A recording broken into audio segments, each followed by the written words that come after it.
తెలుగు రాష్ట్రాల్లో కొంతకాలంగా నీటి వివాదం కొనసాగుతుంది. ఇవాళ జరగాల్సిన కృష్ణానది యాజమాన్య బోర్డు అత్యవసర సమావేశం సోమవారానికి వాయిదా పడింది.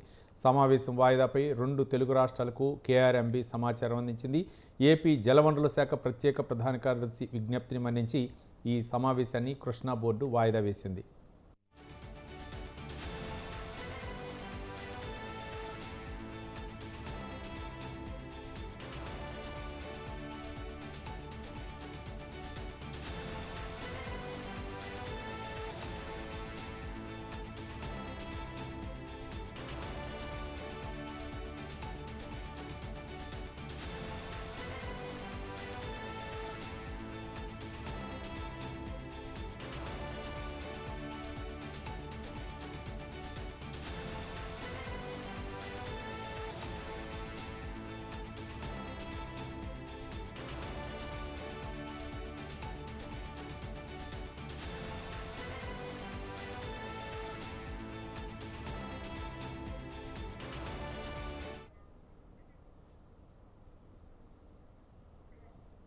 ఏపీ తన కోటాకు మించి నీటిని తరలించకపోతున్నా ఏమీ జరగనట్లే కృష్ణా బోర్డు చోద్యం చూస్తూ ఉండిపోయిందన్న విమర్శలు వ్యక్తమవుతున్నాయి.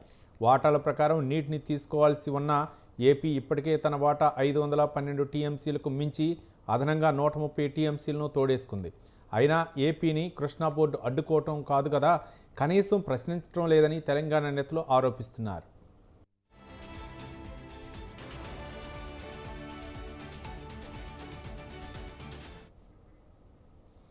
3 కమిటీ మీటింగ్ పెట్టి ఏపీ నీటి దోపిడీని నివారించాల్సింది పోయి స్పందించడం మానేసిందని ఆరోపణలు వస్తున్నాయి. ఈ నేపథ్యంలోనే అసలు బోర్డు ఉండి దండగేనన్న వాదనలు వినిపిస్తున్నాయి. 2 రాష్ట్రాల మధ్య నీటి వాటాల వివాదాలను తొలగించేందుకు కేఆర్ఎంబీని 2014లో కేంద్రం ఏర్పాటు చేసింది. విభజన చట్టంలోనే బోర్డు ఏర్పాటు గురించి పేర్కొంది.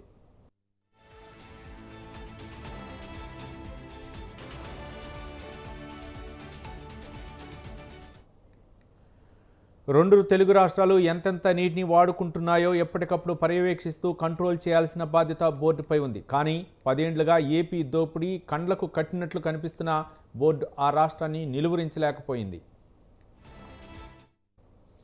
ఏపీ తీరుపై బోర్డు మీటింగుల్లో తెలంగాణ అధికారులు ఎండగట్టినా ఏం చేయలేకపోయింది. ఇప్పుడు కేఆర్ఎంబీ చైర్మన్ వద్దకు స్వయంగా ఈఎన్సీ వెళ్లి ఫిర్యాదు చేసే స్థితికి పరిస్థితి దిగజారింది.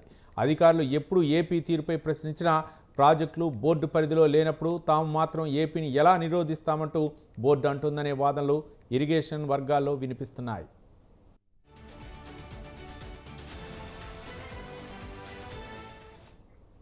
ఉమ్మడి ప్రాజెక్టులైన శ్రీశైలం, నాగార్జున సాగర్లను బోర్డుకు అప్పగిస్తే పూర్తి నియంత్రణ సాధ్యమవుతున్నట్టు బోర్డు మెలిక పెడుతోందని చర్చ జరుగుతోంది.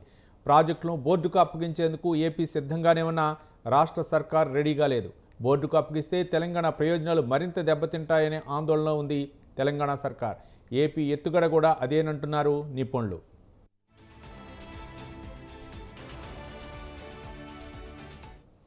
మరోవైపు తెలంగాణ వాదనను ఏపీ ఖండిస్తోంది. కృష్ణా జలాల్లో తమకే ఎక్కువ వాటా కావాలని డిమాండ్ చేస్తుంది. అంతేకాకుండా కృష్ణానదిపై నిర్మించే ప్రాజెక్టులపై కూడా తెలంగాణ, ఏపీ తీవ్ర అభ్యంతరం వ్యక్తం చేస్తున్నాయి.